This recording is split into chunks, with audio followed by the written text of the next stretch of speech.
Theory of equation का video number 18 for TGT PGT mathematics LT mathematics के लिए।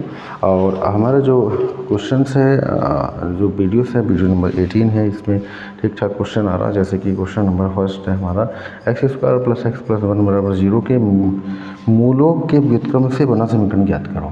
ठीक, ये एग्जाम में आ चुका है, टीजीटी या पीजीटी में आया हुआ है क्वेश्चन है कि मूलों की व्युत्क्रम। इसके मूल सपोज अल्फा बीटा है, माना इसके मूल अल्फा बीटा है, तो अल्फा प्लस बीटा होगा माइनस का बी अपॉन है। यहाँ पे ए इक्वल टू 1 हो जाएगा, B equal to 1 and C equal to 1, minus का बी अपॉन है, माइनस का बी अपॉन है, यानी माइनस 1 अपॉन 1। तो alpha plus beta equal to minus 1 आ रहा and alpha beta C upon है, यानी कि 1 अपॉन 1 इक्वल टू 1। मूलों के व्युत्क्रम, मूलों के व्युत्क्रम यानी कि हो जाएंगे 1 upon alpha and 1 upon beta. तो इनका हमें योग लेना 1 अपॉन अल्फा प्लस का 1 अपॉन बीटा। ठीक है, तो अल्फा बीटा, अल्फा प्लस का बीटा, अल्फा प्लस बीटा का माइनस 1, अल्फा बीटा का 1, ये माइनस 1 ही आ गया है। और गुणनफल समीकरण मुझे लग रहा वही आएगा, क्योंकि ये एग्जाम में आया हुआ क्वेश्चन है, एक दो बार सामने टकराया है, ये बनाएगा। तो यहाँ पे बनाना है द्विघात समीकरण, व्युत्क्रमों से बना समीकरण। तो एक्स स्क्वायर माइनस का मूलों का योग 1 upon alpha plus 1 upon beta into X plus का 1 upon alpha into 1 upon beta equal to 0। तो एक्स स्क्वायर माइनस का 1 अपॉन अल्फा प्लस माइनस का 1x प्लस का 1 इक्वल टू 0। तो X square plus X plus 1 equal to 0। तो व्युत्क्रमों से बना समीकरण भी वही आ गया, जो कि जनरल इक्वेशन था X square plus X plus 1 equal to 0। तो उनके व्युत्क्रमों से जो समीकरण बना, यानी कि रूटों के, मूलों के व्युत्क्रम से समीकरण बना, उसका मान भी वही है। और नेक्स्ट क्वेश्चन की ओर मैं बढ़ रहा हूँ। अगला क्वेश्चन है हमारा ए एक्स स्क्वायर प्लस का B X plus C equal to 0 के मूल अल्फा बीटा हैं। तो ठीक है, मूल अल्फा बीटा है, तो अल्फा प्लस बीटा माइनस का बी अपॉन है and alpha beta equal to C upon है। ठीक है, स्टैंडर्ड क्वेश्चन है, इसकी वैल्यूज फाइंडिंग करना है। फाइंड करेंगे alpha plus alpha upon beta plus beta upon alpha का मान। ठीक है, तो ये इसके 2 से 3 क्वेश्चन दे रखे हैं, इसमें 2-3 पार्ट्स हैं। पहला है जैसे alpha upon beta plus beta upon alpha. यहाँ पे मैं एलसीएम ले लेता हूँ, अल्फा स्क्वायर प्लस का बीटा स्क्वायर हो जाएगा। तो alpha square plus beta square की वैल्यू फाइंडिंग करने के लिए क्या करेंगे आप, अल्फा स्क्वायर प्लस का बीटा स्क्वायर, इसमें 2 अल्फा बीटा जोड़ देंगे एंड 2 अल्फा बीटा घटा देंगे। ठीक है, तो इतना जो टर्म्स है वो आपका बन जाएगा अल्फा प्लस बीटा का होल स्क्वायर माइनस का 2 alpha beta upon alpha beta, alpha plus beta का स्क्वायर, यानी अल्फा प्लस बीटा का मान है माइनस का बी अपॉन ए का होल स्क्वायर माइनस का 2 अल्फा बीटा, यानी कि सी अपॉन ए बटे अल्फा बीटा सी अपॉन ए। ये हो जाएगा बी स्क्वायर बटे ए स्क्वायर माइनस का 2c अपॉन ए बटे सी अपॉन ए।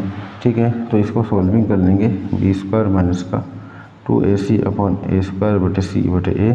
तो क्रॉस मल्टीप्लाइंग ये यहाँ पहुँचेगा, ये यहाँ पहुँचेगा, बी स्क्वायर माइनस का 2ac ए बटे ए स्क्वायर इंटू सी, ये सही कैंसिल हो गया। तो बी स्क्वायर माइनस का 2ac बटे ए सी।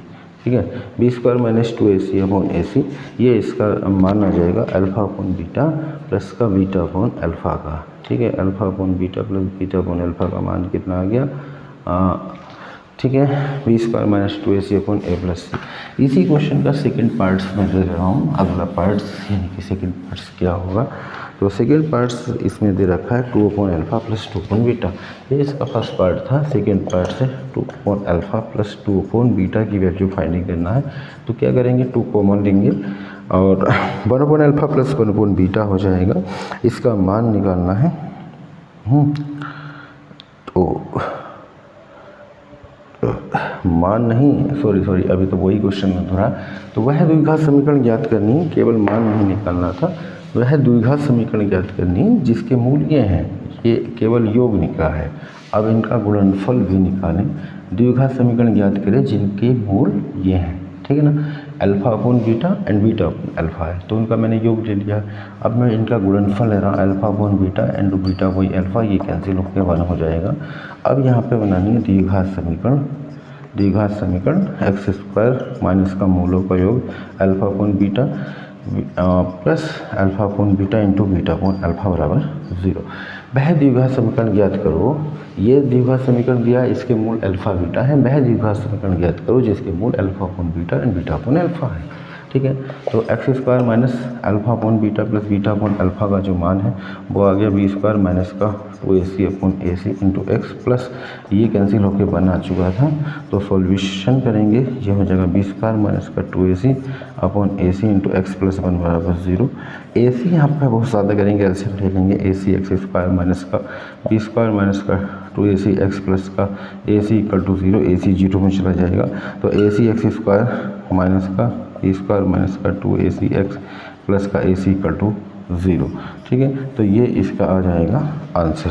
ठीक है, और नेक्स्ट मैं सेकंड पार्ट की बात कर रहा था अभी, तो सेकंड पार्ट्स में वह द्विघात समीकरण ज्ञात करो जिसके मूल 2y alpha and 2y beta है। तो इनका सबसे पहले क्या लेंगे, योग लेंगे 2y अल्फ़ा प्लस का 2y बीटा का, तो 2 कॉमन लेंगे, 1y अल्फ़ा प्लस का 1y बीटा, तो 2 यहाँ पे अल्फ़ा बीटा एल्शियम अल्फ़ा प्लस का बीटा, तो 2 अल्फ़ा प्लस बीटा माइनस का B upon alpha beta C upon ये कैंसिल हो गया, तो माइनस का 2b अपॉन सी ये आगे योग। अब बात आती है गुणनफल की, तो 2y alpha into 2y beta, तो यहाँ पे हो जाएगा 4y अल्फ़ा बीटा, यानी कि 4y अल्फ़ा बीटा का सी अपॉन ए, यानी कि 4a अपॉन सी। अब लेंगे यहाँ पे द्विघात समीकरण, तो द्विघात समीकरण होगा एक्स स्क्वायर माइनस का मूलों का योग 2y अल्फ़ा प्लस का 2y beta into X plus गुणनफल 2y alpha into 2y beta equal to 0। तो एक्स स्क्वायर माइनस का मूलों का योगफल कितना दिया है 4a अपॉन सी, मूलों का योगफल आ गया माइनस का 2b अपॉन सी इंटू एक्स प्लस मूलों का गुणनफल 4a upon C equal to 0। तो यहाँ एक्स स्क्वायर प्लस का 2b अपॉन सी एक्स प्लस का 4a upon C equal to 0, बहुत ज़्यादा करेंगे, यहाँ पे एलसीएम ले लेंगे c, यानी कि सी एक्स स्क्वायर प्लस का 2b एक्स प्लस का 4a इक्वल टू 0, दैट सी पहुँच जाएगा 0 में, सी एक्स स्क्वायर प्लस का 2b एक्स प्लस का 4a इक्वल टू 0। ठीक है, तो ये इसका इक्वेशन बन जाएगा जब मूल 2y alpha and 2y beta है तो। ठीक है, तो इस तरह के क्वेश्चंस आएंगे इस चैप्टर्स में, ज़्यादातर यही हैं, और जिसके मूल ये हैं, तो इस तरह से करके हम क्वेश्चनों को कर सकते हैं। तो बहुत जल्दी ये चैप्टर एंड होने वाला है, इसके बाद आएगा परमुटेशन एंड कॉम्बिनेशन। ठीक है।